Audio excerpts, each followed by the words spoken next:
I've got to make this video because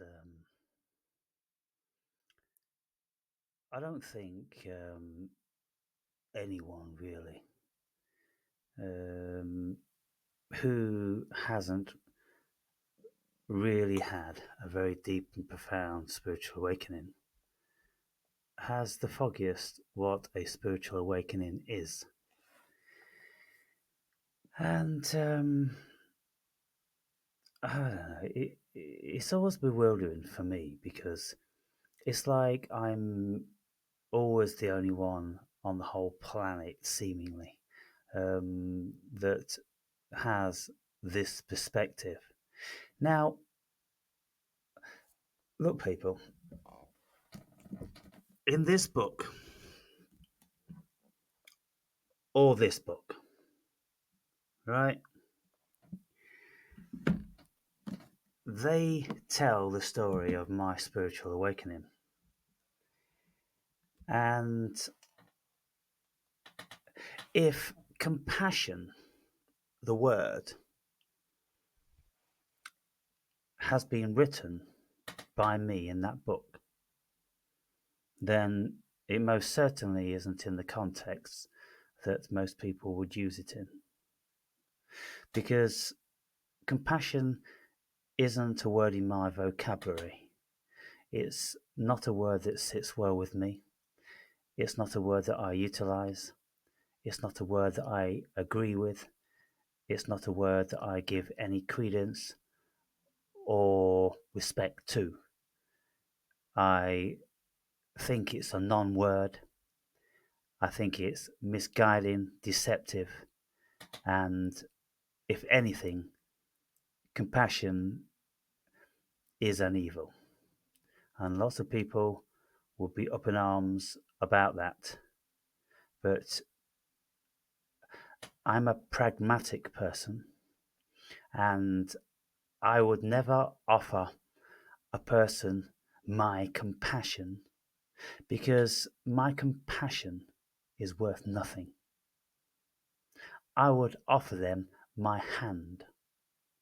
I would offer them some money. I would do something for them. I would have a physical and psychical effect upon them as a genuine attempt to make someone feel better than they did. And so there's been hundreds of times in my life when I've given to people who needed money. And I've never considered that act or those acts as compassion. I I just gave because it looked like it was necessary. It was required. And as a decent human being, I put my money, so to speak, where my mouth is. And I can't stand hypocrites. How many of these Bible thumpers do we have that proclaim to be compassionate and God fearing and love thy neighbor, and yet they walk all day long by homeless people sitting in doorways and never offer them their hand, never put their hands in their pockets to give them £5, £10, dollars, whatever it may be. I've seen too many hypocrites in my life, and I have a deep rooted aversity to compassion because probably I've heard it too many times coming from the church, and I've never seen it. I've never seen it in my life. All I've seen is hypocrisy, greed, and deception. And I think compassion, as far as Jesus is concerned, is a misnomer because all you have to do is read between the lines and just remember two lines that Jesus was reputed to have said. And these lines you can find in the Book of Thomas. So you can give them vastly more credence than you can the New Testament, because the Book of Thomas wasn't messed around with. It was found in the Nag Hammadi text, along with the Dead Sea Scroll text, and so um, Jesus said, "Don't be throwing pearls to swine." Where's the compassion in that? Jesus said, "Let the dead bury the dead." Where's the compassion in that? He was basically recruiting the awoken, or those with the greatest level of potential to be awoken, because he considered the rest just sleeping automaton. And this whole business about Jesus being super compassionate to everyone he ever came upon is a crock of shit. And so when you've delved into the depths of religion and spirituality and all the rest of that sort of stuff, then you can see that compassion really doesn't help anyone. Education helps someone, assistance helps someone, and money would help someone short term at least. I've given to people who have literally been homeless, down and out, and very, very hungry. And they've been deeply appreciative of what I've given them. And I've seen some of these people weeks or months later, and they've just came up to me randomly and thanking me profusely. And that meant something to me. I did something, I acted, it was received exceedingly gratefully, and it never had an ounce of compassion. I just did the right thing.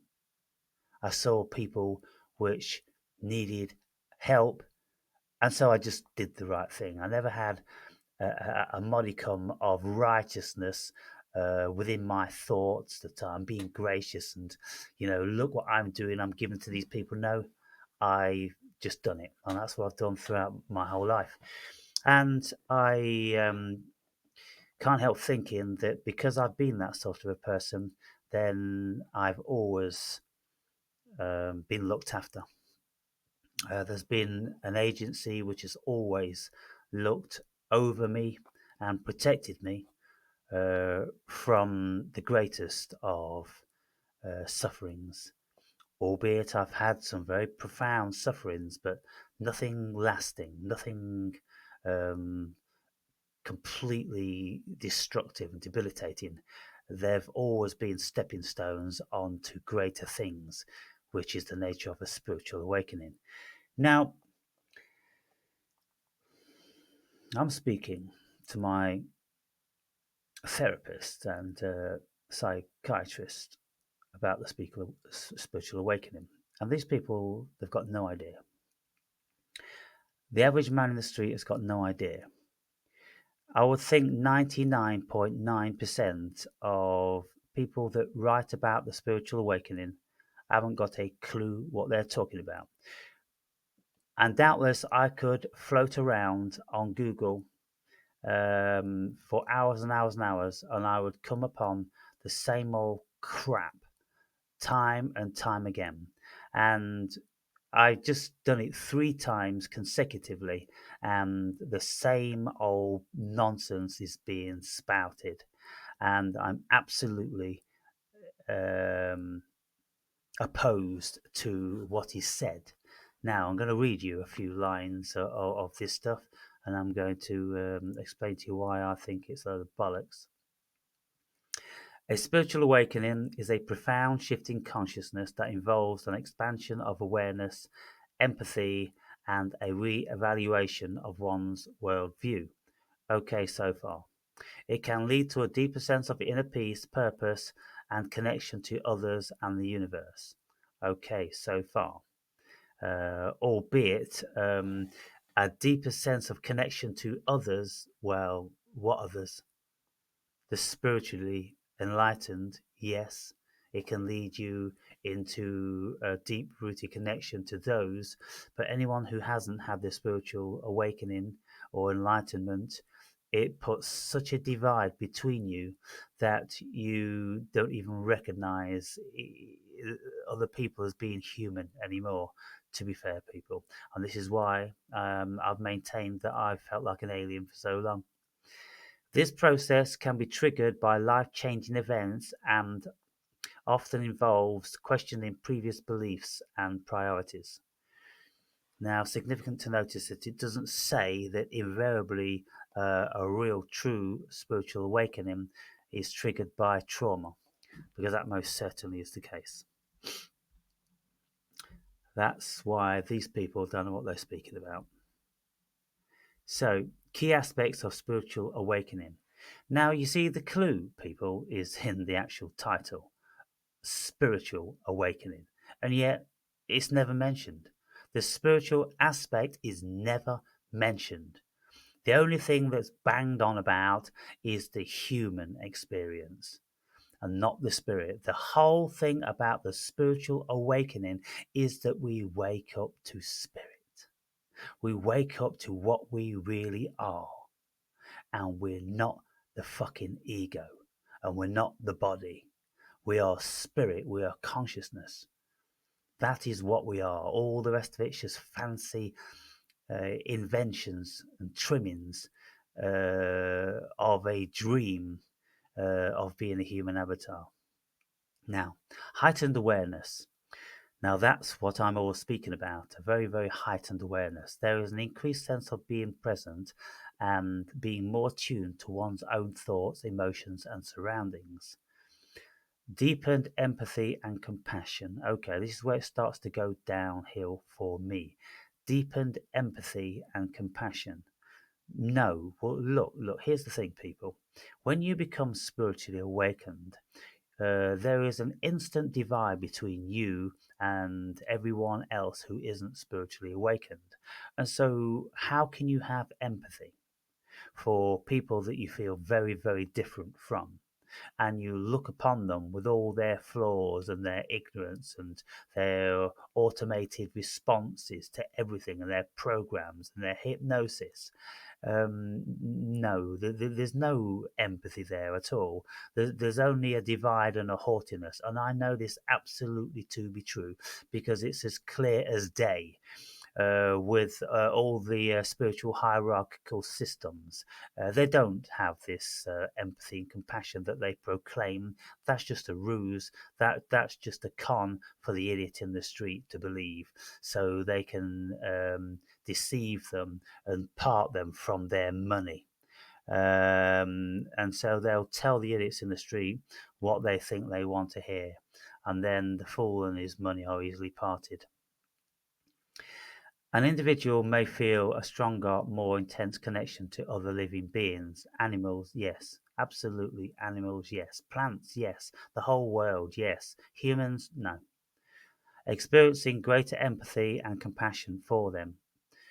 No, I don't know. I just think they are copying this from some Christian text. I really do. And it's something that was said and it's fabricated, and it never ever was true. And it's just something that people think sounds good. And yet, how many of us, genuinely, how many of you could honestly say that you have the deepest compassion for your fellow men? How many of you would part with your money without a blink of an eye?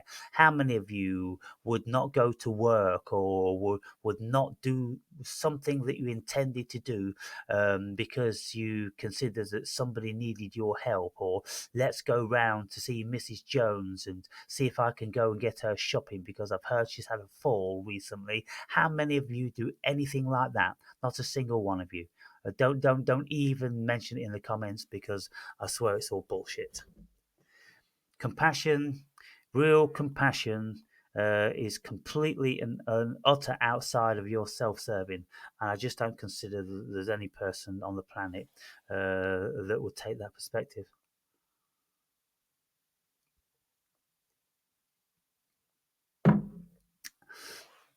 Shift in perspective. A spiritual awakening can lead to a more global and world centric view, transcending a narrow, self centered perception and making social and global issues feel more important.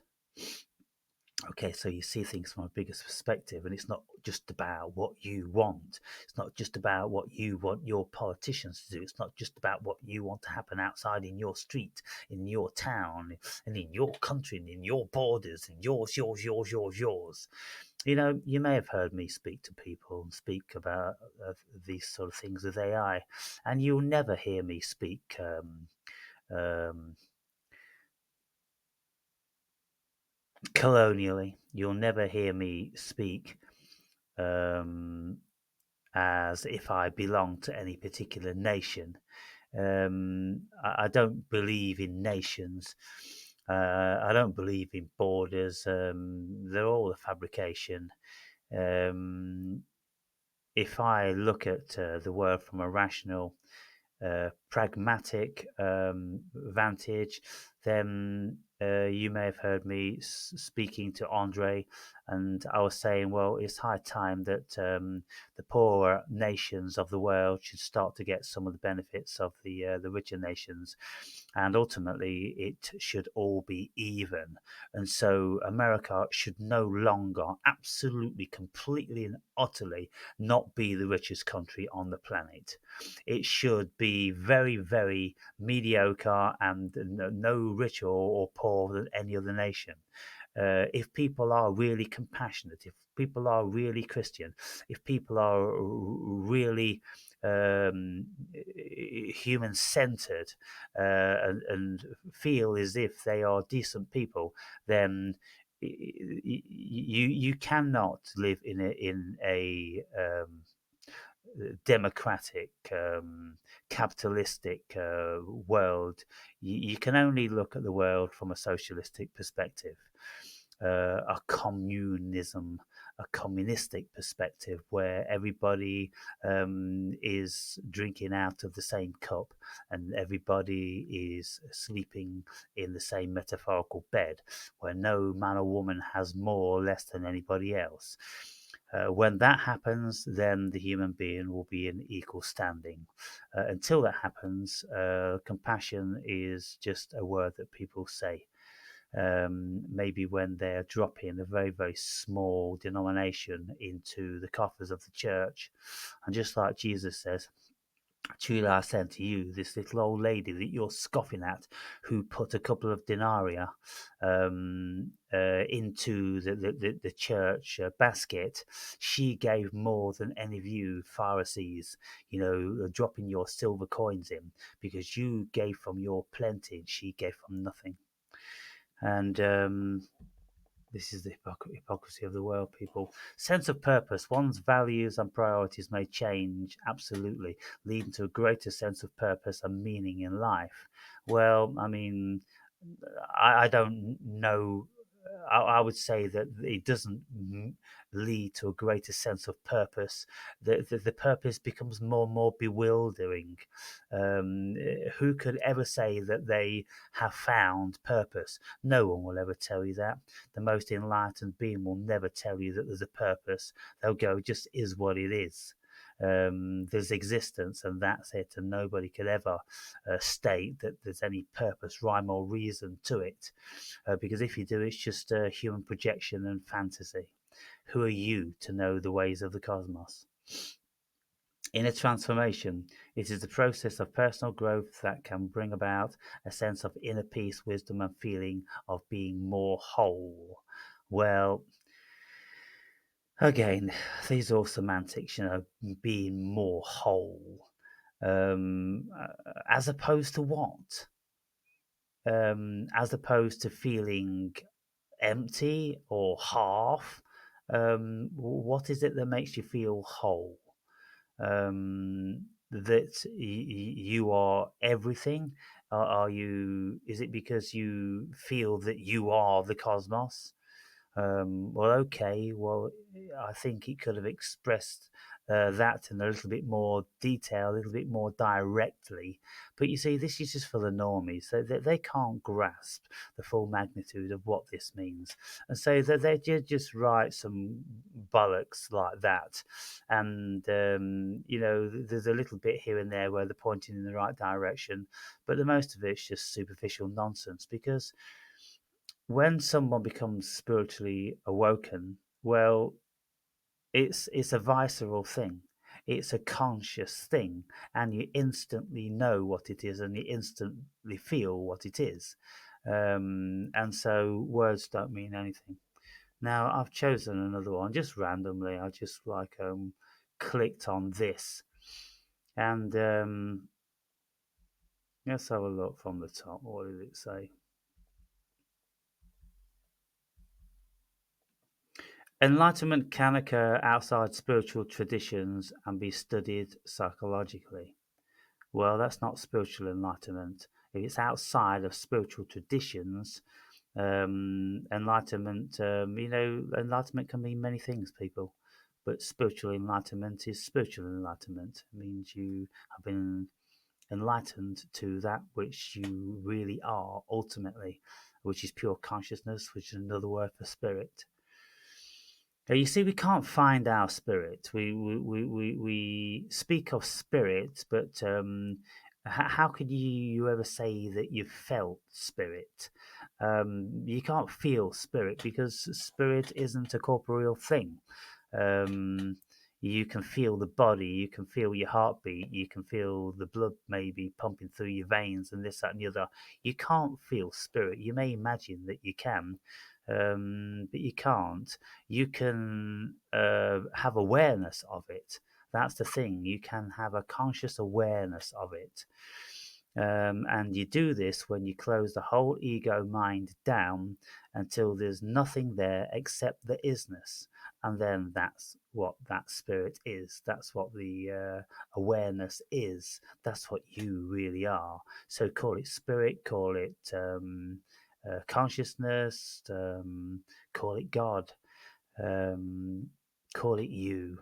Um, so many varying words. A psychological scale can measure awakeness based on specific characteristics. The scale clarifies what it means to be awakened and makes the state more accessible. Makes the state more accessible. The scale clarifies what it means to be awakened. Well, yes, it's as long as it is broad, people. What comes to mind when you hear spiritual awakening or enlightenment? You probably picture Buddhist monks with shaven heads or Indian gurus with long beards and flowing robes. You might assume that the state is very rare, only attainable after decades of meditation and harsh spiritual discipline away from the ordinary human world.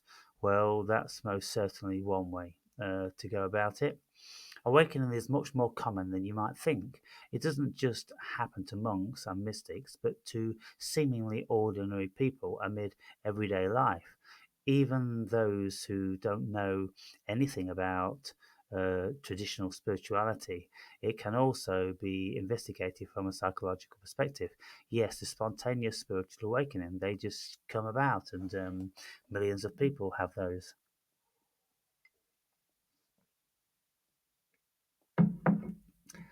And the chances are somebody like a practicing monk, they may never get that true moment of nirvana or samadhi.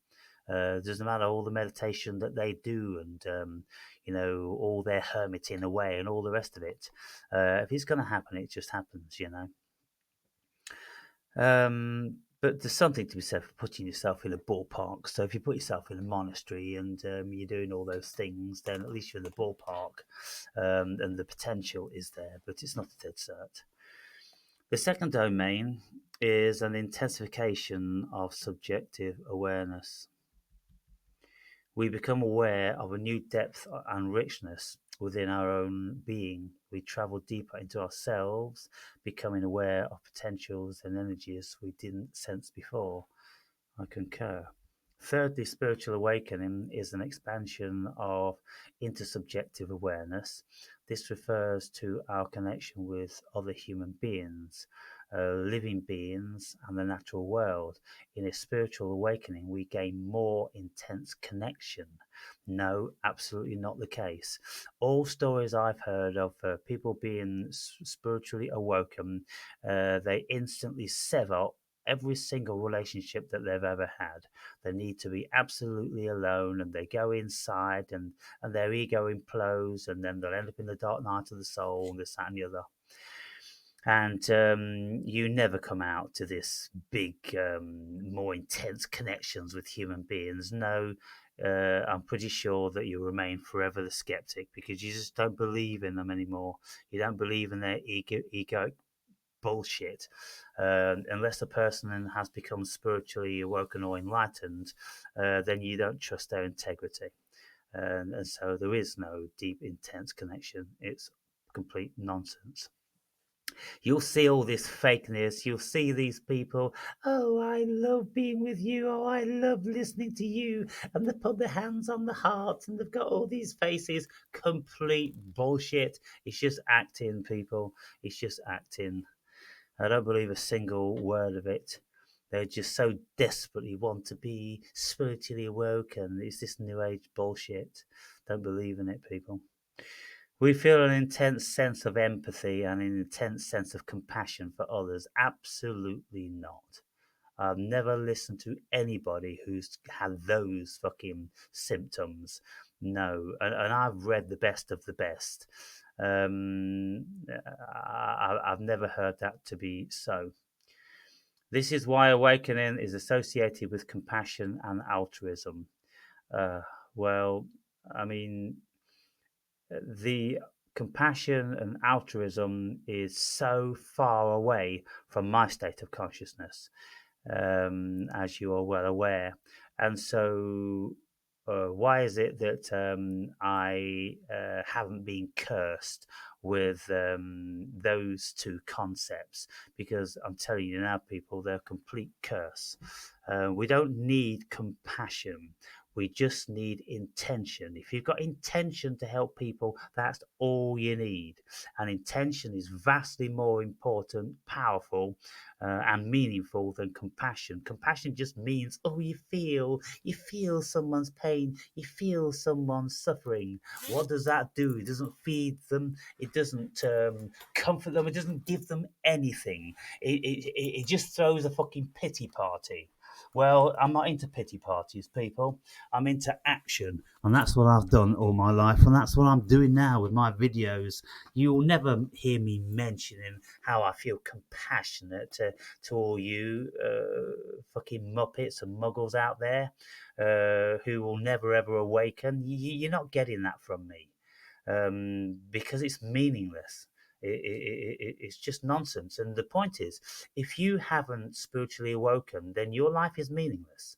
And if you haven't had a moment of enlightenment, then there's no point in you being here because you haven't seen it. It's like going to a fucking movie, going into the cinema and falling asleep after the first 2 minutes. You didn't see the movie.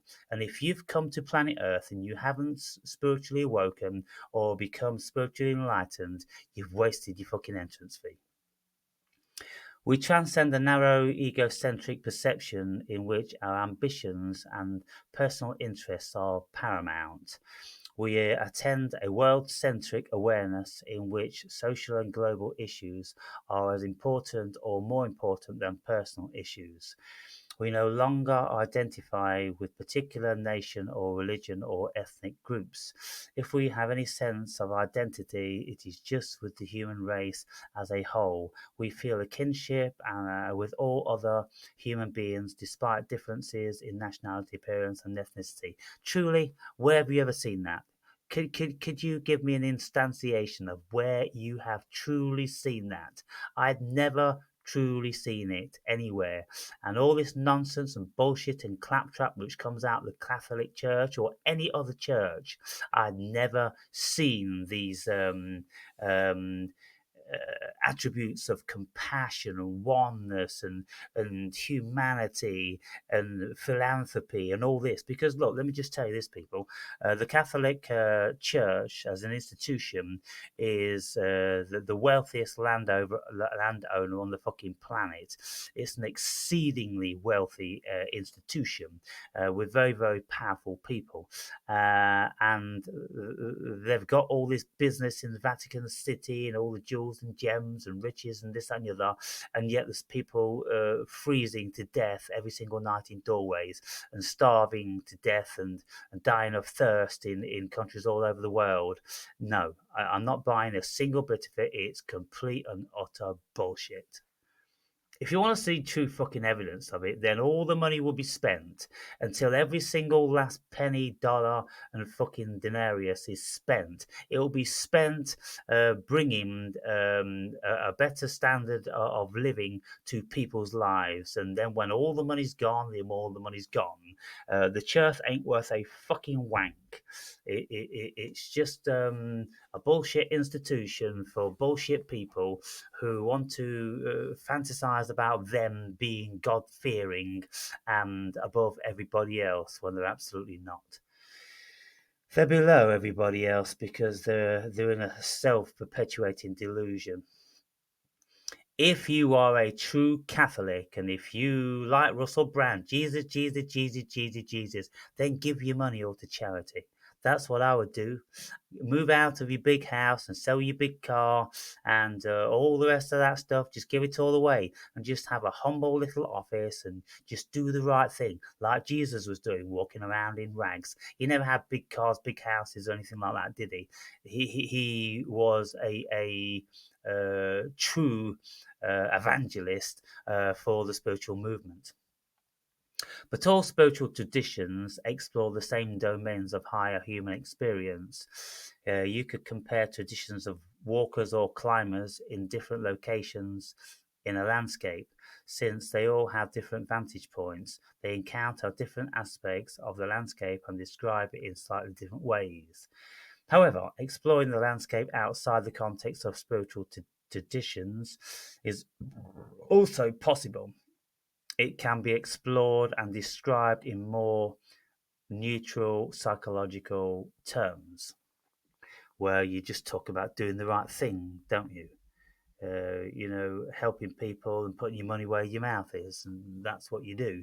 You don't have to pretend that you are doing it in the name of a deity or anything of that nature. No billionaire organization, no. You're doing it from your heart. And again, this is the teachings of Jesus. The teachings of Jesus has all been perverted and bastardized and hijacked, and so you can't recognize what Jesus was saying in any of these institutions. You just can't. A few years ago, a fellow researcher, Kelly Kilrea, and I decided to develop a psychological scale or questionnaire that could measure wakefulness or enlightenment. Combining our PhD research, we identified 24 specific characteristics of wakefulness. These included well being, a sense of connection and wholeness, and intensified perception, reduced identification without thoughts, more authentic relationships, enjoyment of solitude and inactivity, and reduced or disappearance of fear of death. Then we created statements that describe these characteristics and modified them with the help of academic experts. Okay, so if you have a diminished fear of death, then you no longer cling to the ego, and so then you would most likely be spiritually awoken or enlightened. If you enjoy moments of solitude and inactivity, then you are most certainly awakened. And reduced or disappearance of fear of death. Yes, we. Okay, let's move down. After 2 pilot studies, we rigorously tested the scale with 278 participants, then conducted a study that compared an awakened group and a normal sample. At the end of the testing process, which involved eliminating statements that proved unreliable and or necessary, we had 19 item English scale Wake 19 with good internal reliability. We had 19 item English scale Wake 19. I don't know what that means. Um, Next, we worked with a team of German researchers. I'm getting tired, people. I can't be bothered to read all that fucking shit. Let's just see what it says down here. On a journey, it helps to have a clear idea about where you are headed. In my new book, a clear idea about where you are headed. How can anybody have a clear idea about where we are headed when we've got no idea what we are or what it's all about or anything? And if you have a moment of clarity because you see the world vastly more clear than you ever did, and maybe you feel the presence of a deity within you, you still got no idea about where you're headed. You got no idea what death means.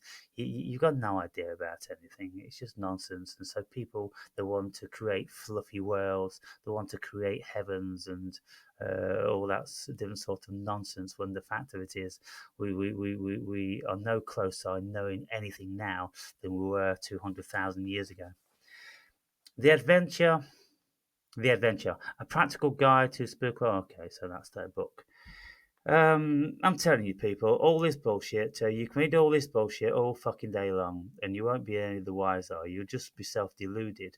But if you read a real, true experience from a person that's been through it, through a whole 16-year period, then you might want to pick up this book and start reading the stories with him because. You won't read anything about being compassionate to your fellow men. You won't read anything about feeling whole and all those silly nonsense New Age buzzwords. What you're going to read is real life stories which will just blow your philosophical socks off. Things that are so bizarre and so absurd that I'm no closer to knowing anything after all this time than I did before. I've had a lot of experience, but what do I know? What does it mean? I can't tell you. I've got no idea. All I know, the more I learn, the more I realize how little I know. And the more distant the actual knowing becomes until the end, all you can do is just give up. You just give up, people and you have gratitude and you try to bathe in the glory of cosmic God consciousness and appreciate life and joy and this, that, and the other. But I'm telling you now, um, I can do this with the natural world and I can do it with animals, but I'm always going to be on guard as far as human beings are concerned because they're a very, very deceptive, destructive, and potentially evil creature.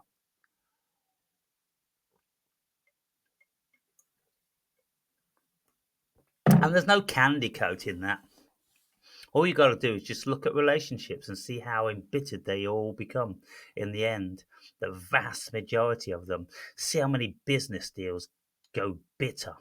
Just see how human relationships just fall apart at the seams in every conceivable arena. No, I'm not listening to any bullshit about we're all one and we'll all come together and we're all compassionate and empathetic. And no, I'm not. I'm not doing it. What the spiritual awakening has done for me it wrenched me completely out of humanity. And now I'm floating around the fucking stars in no man's land. I guess you could call it purgatory because I kind of died in a way. Something died, the ego died, my fantasies and ideas of being a human being on the earth, that died, and now I no longer believe in anything. I've got no belief in nothing, and I'm highly skeptical of everything. And some people may think that's sad and lonely, but I don't feel either of those things. I'm in the greatest level of acceptance about everything. Now, I was speaking to a new friend that I've met in recent times in the gym, and he was saying, like everybody does, about AI. Oh, it's frightening. That's all you hear. Oh, it's frightening. This is frightening. That's frightening.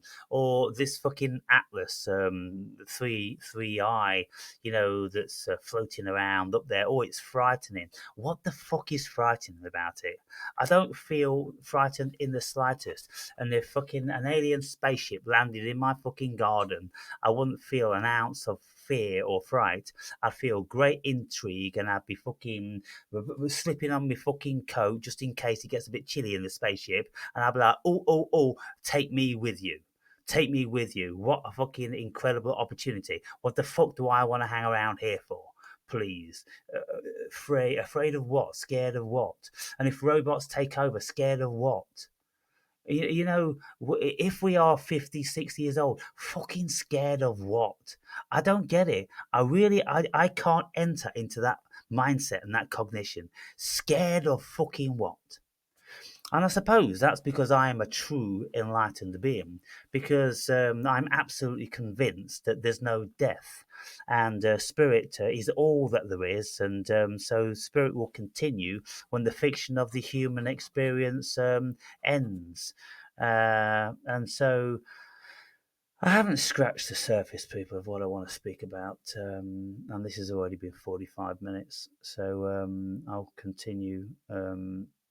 Getting down to more of what my personal experience is and what my personal knowing is. And I'm not going to talk about belief, I'm talking about experience, and I'm going to be speaking about what my life has shown me. And I'll speak about encounters with these archetypes of Yahweh and Jesus and Satan and angels. Um, you know, uh, and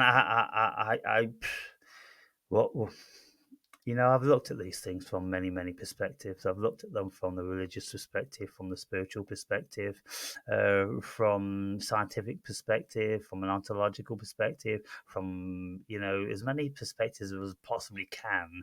And all you can say is that the whole thing about being a human being is just so bizarre from beginning to the end. And the only thing that remotely makes it not feel bizarre is when we close our minds down to everything and we just cling on to words and concepts and beliefs, because that's the only fucking thing that's going on here. It's the only show in town.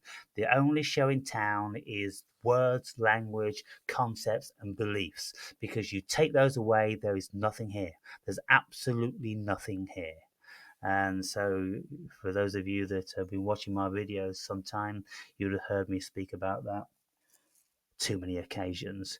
And all these things I say, they're all backed up, in various realms of the greatest of philosophers or the greatest of scientists and this, that, and the other. I mean, goodness me, for 120 years, the quantum physicists have been saying there's no physical matter here. And Einstein's the greatest um, theory, E equals mc squared. That states clearly that there's no physical matter. It's just fucking energy, and yet no one's ever cottoned on to that, because they're still living in this perpetual bubble and dream that things feel real because it feels real, it seems real. We're being hypnotized and programmed into thinking that we're real boys and it's all real. It can very quickly just slip away from you, Peel. It very, very quickly slips away from you. All it is it's a mindset. That's all it is. That's all that's going on here. It's just a certain frequency of brainwaves that keep this dream perpetuating. But many people, if they've had near-death experiences or very, very bizarre epileptic episodes or whatever, they'll tell you that their body, their ego, it just fucking dissolved. It just didn't exist anymore. And so, people, anyway, I'll leave you with that one.